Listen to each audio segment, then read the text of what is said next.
Graça e paz. Nós vamos continuar com o estudo bíblico do livro de Tiago, nesse período em que nós não estamos podendo nos reunir. O livro de Tiago é um livro de sabedoria específico para a igreja.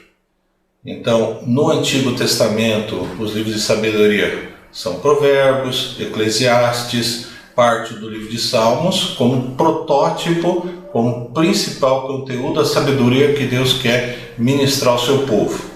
O livro de Tiago ele vai trabalhar com a sabedoria para dentro da comunidade cristã que se reúne.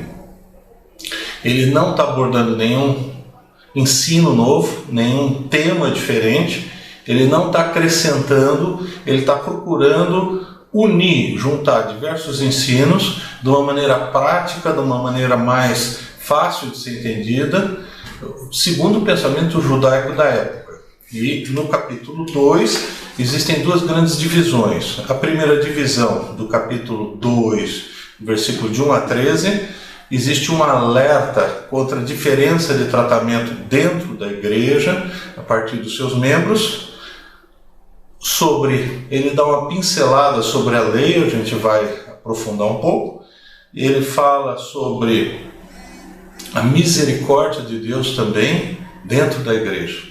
E do versículo 14 ao 26, ele fala que o cristianismo passivo não é cristianismo.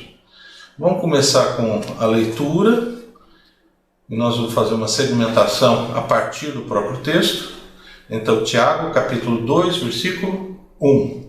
Meus irmãos, é um termo específico para a igreja, para os membros da igreja, não tenhais a fé de nosso Senhor Jesus Cristo, Senhor da glória, em acepção de pessoas.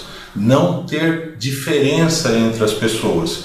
Porque se no vosso ajuntamento, reunião da igreja, porque a igreja tem que se reunir, nós estamos separados, forçados, nós estamos usando meios eletrônicos de convívio, de divulgação, mas esse não é o projeto de Deus e a igreja sofre com isso, a igreja é prejudicada.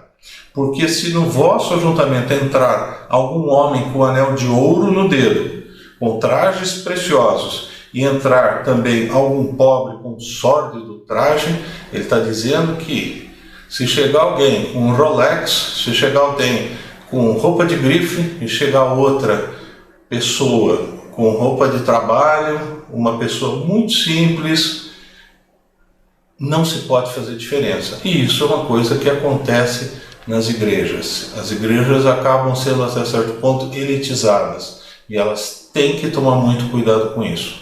Naquela época acontecia isso. Hoje nós estamos numa situação de mais classe média. Mas tem que tomar muito cuidado. Se está na palavra de Deus, é alguma coisa que a gente tem que ficar ligado. Versículo 3. E atentardes para o que traz o traje precioso, e lhes disserdes, assenta-te tu aqui, num lugar de honra, e disserdes ao pobre, tu, fica aí em pé, ou assenta-te abaixo do meu estrado. A gente não vê isso, mas na história da igreja, mesmo no Brasil, existiam igrejas que tinham nome de família no banco. Não, na primeira fila senta tal família, na segunda tal família, e assim ia. E isso é totalmente condenável. Então a gente não deve fazer diferenciação de pessoas a partir de nível social, nível cultural, qualquer coisa. Não pode ter acepção de pessoas. Versículo 4. Porventura não fizestes distinção entre vós mesmos e não vos fizeste juízos de maus pensamentos? Ele está colocando que você já pré-julgou a pessoa. Você não está acolhendo a pessoa que está vindo.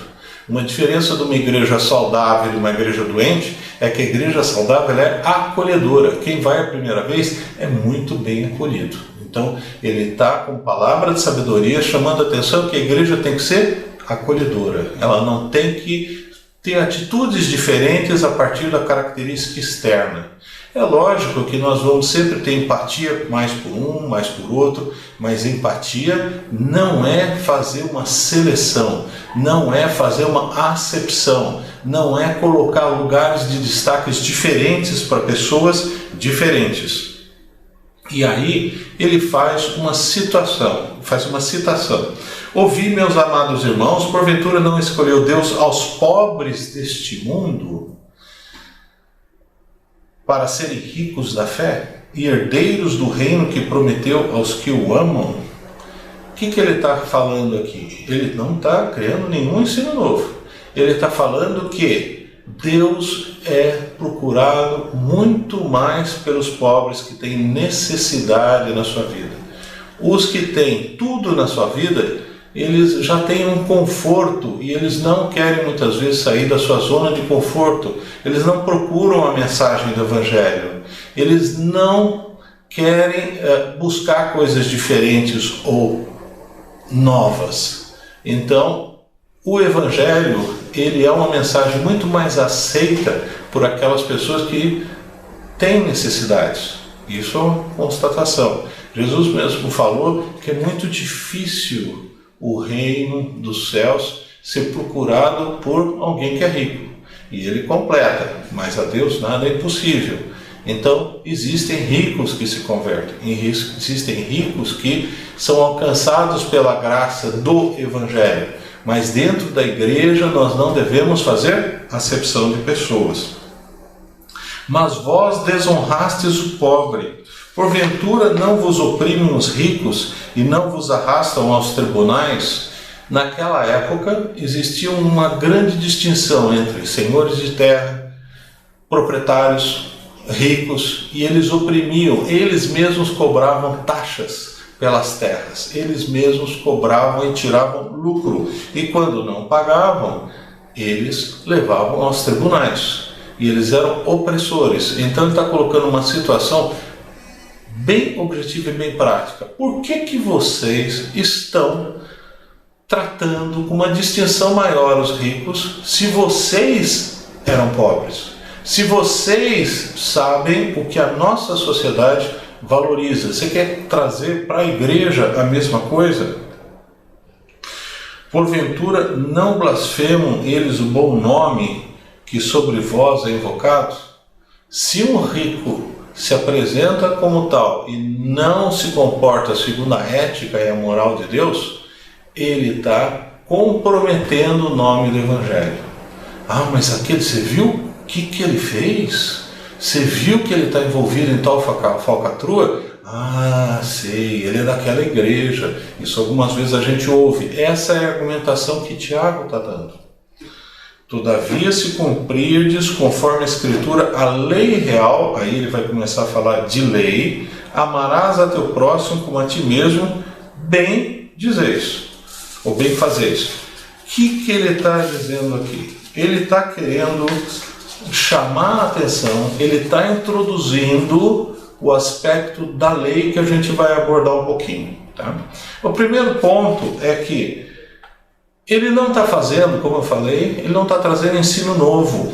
Atos 10:34, escrito por Lucas, e abrindo Pedro a boca, disse: reconheço por verdade que Deus não faz acepção de pessoas. Ele não faz acepção de pessoas de raça, não faz de sexo masculino ou feminino, ele não faz nacionalidade.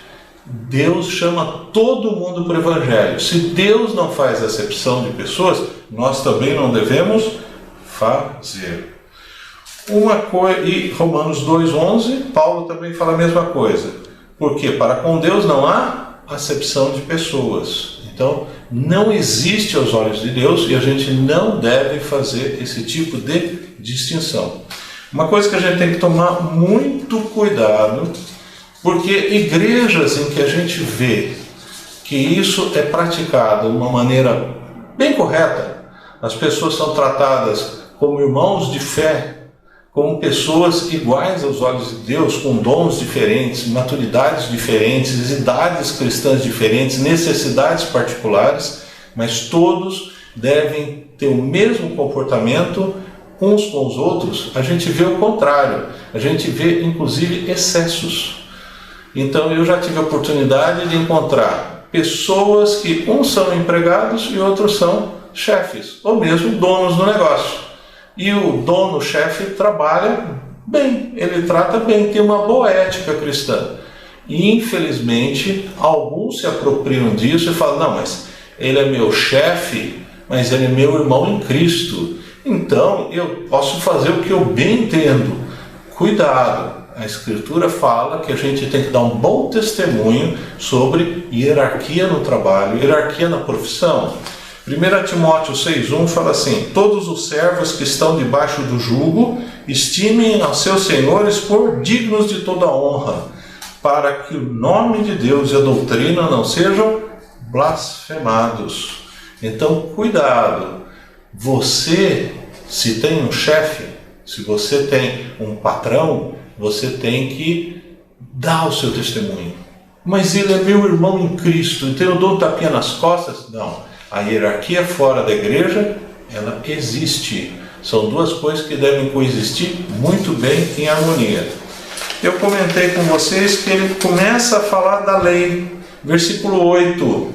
Ele joga: todavia, se cumprires conforme a Escritura, a lei real. Amarás a teu próximo como a ti mesmo bem o fazeis. Ele está colocando dentro da comunidade judaica, por quê? Porque Tiago, a gente sabe pelas Escrituras, eu já comentei isso, que a gente chama de referências internas, ele é o apóstolo que ficou para os judeus, assim como Pedro.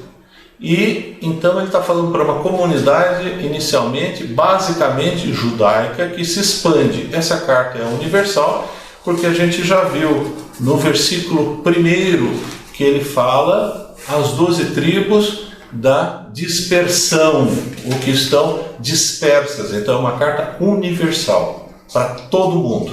Mas dentro da comunidade local, ele tem muita gente que conhece a lei, que sabia da lei do judaísmo, os 613 mandamentos que o judeu segue como revelação de lei. O problema é que o judeu segue a lei considerando que através do cumprimento da lei ele atinge a salvação. Não entende isso como um reflexo da ética e da moral de Deus, da santidade de Deus do ponto de vista prático, porque a salvação do Antigo Testamento ela só era atingida mediante a graça, como no Novo Testamento. No Antigo Testamento existia a expectativa do Messias que havia de vir, enquanto que no Novo Testamento alguns tiveram a oportunidade de ver o Messias. É isso que narra o Novo Testamento. E nós reconhecemos o Messias e aguardamos a sua segunda vinda. Então, a centralidade da salvação sempre é o Messias. Expectativa, primeira vinda, segunda vinda. Ele que é o Cordeiro de Deus. É Ele que é o sacrifício perfeito. É Ele que permite a restauração espiritual, em primeiro lugar, e a salvação de todos os problemas que a pessoa tenha. E quando ele fala sobre a lei real, amarás a teu próximo como a ti mesmo, bem fazeis. Então ele está falando, olha, se você se acha cumpridor da lei, lembre-se que o aspecto importante da lei é amar o próximo. Amarás a teu próximo como a ti mesmo. Ele está citando Levítico 19:18. Não te vingarás nem guardarás ira contra os filhos do teu povo, mas amarás o teu próximo como a ti mesmo. Eu sou o Senhor. Isso é citação de Levítico 19:18. E isso é tão importante que vamos um pouquinho no Novo Testamento, Evangelho de Lucas, capítulo 10, versículo 25, fala assim: e eis que se levantou um certo doutor da lei, ou seja, alguém que conhecia profundamente a lei, profundamente as Escrituras do Antigo Testamento, profundamente o Pentateuco, porque a lei se nomeia os 5 primeiros livros da Bíblia, os livros de Moisés, como a lei. tentando. Ele estava falando com Jesus, não era um bate-papo legal, era para colocar Jesus numa situação que ele não soubesse responder. É aquele aluno que não está querendo aprender, ele está querendo colocar o professor em situação complicada. E Jesus era mestre, ele era reconhecido como alguém profundo conhecedor e interpretava a lei de uma maneira muito fácil, o Antigo Testamento de uma maneira muito fácil, com autoridade. Tentando e dizendo, Lucas 10, 25. Que farei para herdar a vida eterna? Ele está fazendo uma pergunta, como doutor da lei, ele sabe. Ele está falando como ele deve agir. E Jesus, ou ele lhe disse, o que está escrito na lei? É interessante que muitas vezes a gente não deve responder pergunta, essa é a metodologia de Jesus, perguntas que são feitas para colocar a gente em fria. Ele respondeu uma pergunta com outra pergunta. O que está escrito na lei? Como lês? E respondeu ele, disse, amarás ao Senhor teu Deus de todo o teu coração e de toda a tua alma e de todas as tuas forças e de todo o teu entendimento, e ao teu próximo como a ti mesmo. Ele citou o que a gente viu, Levítico 19, 18, e citou Deuteronômio 6, versículo 4 e 5, o famoso Shema Israel. Ouve Israel, o Senhor nosso Deus é o único Deus, amarás pois o Senhor Deus de todo o teu coração, de toda a tua alma e de todas as tuas forças. Esse doutor da lei sabia. Jesus, ele literalmente perguntou para ele, você sabe isso? Ele falou, sei, eu vou na escola dominical, eu já tirei diplominha, e ele dá a resposta correta. E aí isso é introdutório para a parábola do bom samaritano, porque aí ele fala, mas como eu vou reconhecer o meu próximo? E ele dá a parábola, que é uma história potencialmente real, que pode acontecer, diferente da fábula, que é uma história fantástica, e ele vai discutir sobre o samaritano que faz o bem. Para o judeu, o samaritano é alguém assim que deve ser mantido distância, coisa que a gente nem imagina como seja. E quem faz o bem para o judeu é o samaritano. E a gente vê os outros personagens passando e se virando no homem que está numa situação crítica, ele apanhou, foi roubado, tiraram tudo. E o samaritano, ele faz o bem sem querer nada de volta, sem ter certeza que não vai ser beneficiado, ele está ajudando um judeu e não alguém da sua comunidade. Então o samaritano é o protótipo do próximo, é o protótipo daquele que deveria ser o que ama. Então essa é uma situação que Jesus deixa bem claro. E então, Tiago está falando, se você realmente acha que cumpre a lei, então a primeira coisa que você tem que fazer dentro da sua igreja é não fazer distinção entre pessoas. Quer seja financeira, quer seja intelectual, mas você viu que carro bonito que ele tem? Você viu o relógio? Isso faz parte da índole, da natureza humana, e a gente tem que tomar cuidado em relação a isso. Lembra que isso é um livro de sabedoria, é um livro do como agir segundo o que Deus considera correto. É um livro que traz instrução para nós no comportamento prático. Ele começa a falar de lei, ele começa a falar da revelação de sabedoria, ética e moral, do comportamento cristão dentro da sua comunidade. Versículo 9, ele continua, do capítulo 2 de Tiago, mas se fazeis acepção, distinção de pessoas, cometeis pecado. Cuidado! Pecado no sentido da Escritura é você agir ou pensar segundo a vontade de Deus. E sois redarguidos pela lei como transgressores. Ele está chamando a atenção. Se você fizer distinção entre as pessoas, você está indo contra a lei. Porque qualquer que guardar toda a lei e tropeçar em um só ponto, tornou-se culpado de todos os pontos da lei. Então, se você comete um tropeço na lei e você, na sua cabeça, considera isso como relevante para manter uma santidade, toma toda a lei para você. Então você está se tornando culpado de tudo, não de um só. E ele fala, versículo 11, porque aquele que disse não cometerás adultério, também disse não matarás. Se tu, pois, não cometeres adultério, mas matares, está feito transgressor da lei. Assim falai e assim procedei, como devendo ser julgados pela lei da liberdade. Ele está fazendo uma distinção. Ele não está falando, cuidado com isso, tem pessoas que entendem mal, entendem que Tiago está chamando a atenção para nós sermos cumpridores da lei no sentido religioso. Ele não está falando isso. Ele está falando, olha, você se considera religioso, você está numa comunidade cristã que se reúne, que adora a Deus, e você procura transparecer que você tem uma santidade por cumprir os ensinos da Escritura.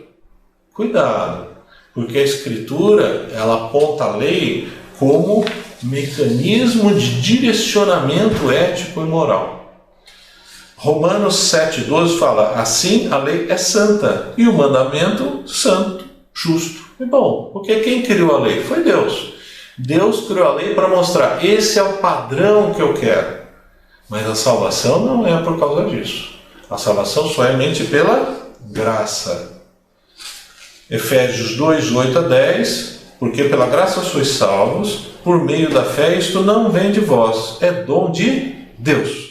Não vem das obras para que ninguém se glorie, porque somos feitura sua, criadas em Cristo Jesus para boas obras, as quais Deus preparou para que andássemos nela. Efésios 2, 8 a 10. A gente vai voltar a isso na segunda parte do livro de Tiago. E o capítulo 7 de Romanos, escrito de uma maneira muito difícil, Paulo fala sobre a lei, que a lei aponta para o pecado, que a lei ela é santa, mas a lei em si ela não leva ninguém à salvação. Ela aponta que você é incapaz de cumprir os 613 mandamentos da lei. Os 613 itens da lei, eles revelam parte da santidade, do comportamento, da ética e da moral de Deus. Não é tudo, porque Deus é insondável, Deus é absoluto. Então o finito não pode conhecer o infinito totalmente. A lei, ela é santa e justa. Existem pessoas que não entendem isso. A graça é salvação. Salvação é graça. Mas a lei, ela foi escrita no Antigo Testamento. O Novo Testamento faz algumas reinterpretações, algumas até mais complicadas, mas ela não é para salvação, é para mostrar qual é o perfil de Deus. Jesus reinterpreta o adultério do Antigo Testamento, só como exemplo. O Antigo Testamento era ato findo, ato praticado, sexualidade fora do casamento com alguém já casado. Ponto. Jesus fala, olha, adultério é um pouquinho mais do que isso. Adultério é você pensar antes de agir. Só de você pensar você já está pecando. Não vamos discutir com a abordagem de Jesus, porque ele era o mestre da Escritura. Então ele está indicando, trabalhando, que mesmo que você não chegue ao ponto, por medo, por falta de oportunidade, você já idealizou aquilo. Então, a lei é santa. Só que ela nunca foi para ser cumprida do aspecto de religiosidade. Ninguém tem dúvida que Davi é salvo. Ninguém tem dúvida que o amado de Deus está na glória. E se a gente analisar, ele assassinou, ele adulterou, ele comeu os pães da proposição, mas ele é salvo porque ele tinha expectativa do Messias. Ele tinha expectativa que a vinda do Messias, e o tempo inteiro ele se arrependia, porque a gente sabe que Jesus é o nosso advogado, frente ao Pai. É advogado que está de plantão 24 horas por dia, 7 dias na semana. Mas o que Tiago está chamando a atenção é que existe a lei da liberdade. A lei da liberdade é o amor. A lei da liberdade é amar Deus acima de todas as coisas, todo de todas as suas forças. A lei do amor, ela implica em amar o teu próximo como a ti mesmo. Esse é um outro problema. A gente esquece isso. Por quê? Porque as pessoas falam assim, amar o próximo. Tá, e a pessoa esquece que tem que amar o próximo como a ti mesmo. Hoje a gente tem um problema sério. As pessoas têm muito baixa autoestima. Elas não se amam. E elas não se amam até porque elas não amam as pessoas. Essa situação, ela é transitiva. Eu começo a me dar no relacionamento com as pessoas, eu me amo mais. Eu me preocupo com as pessoas, eu me amo mais. Eu me envolvo nas necessidades das pessoas, eu me amo mais. Hoje as pessoas estão cada vez mais isoladas. E esse isolamento social, que nada mais é do que um cativeiro disfarçado, ele prejudica as pessoas. As pessoas estão ficando mais depressivas, as pessoas estão ficando com mais tendências a brigar umas com as outras, os relacionamentos estão esfriando. Já vinha num processo de deteriorização, é tudo por WhatsApp, é tudo por mídia, é tudo por e-mail. Não, o relacionamento, ele é olho no olho, conversar, linguagem corporal, que é 90% da comunicação. Então tudo isso está fazendo falta e vai fazer falta por algum tempo ainda. Mas Deus fala que a gente tem que amar o próximo como a nós mesmos. Se a gente não ama o próximo, a gente não cresce em amor por nós mesmos. E a lei da liberdade é o amor. E isso é válido para quem? Para os cristãos. Para aquele que recebeu Jesus como Senhor e Salvador da sua vida. No capítulo 2, terminando o versículo 13, depois de Tiago falar um monte de coisa junto, porque isso é um monte de coisa mesmo, ele vai falar, porque o juízo será sem misericórdia sobre aquele que não fez misericórdia. Ele está falando dos relacionamentos pessoais, que nós devemos ter misericórdia com as pessoas. E a misericórdia triunfa do juízo. Ele está falando por uma comunidade que ele considera que entende absolutamente tudo o que ele está falando. Então ele não explica.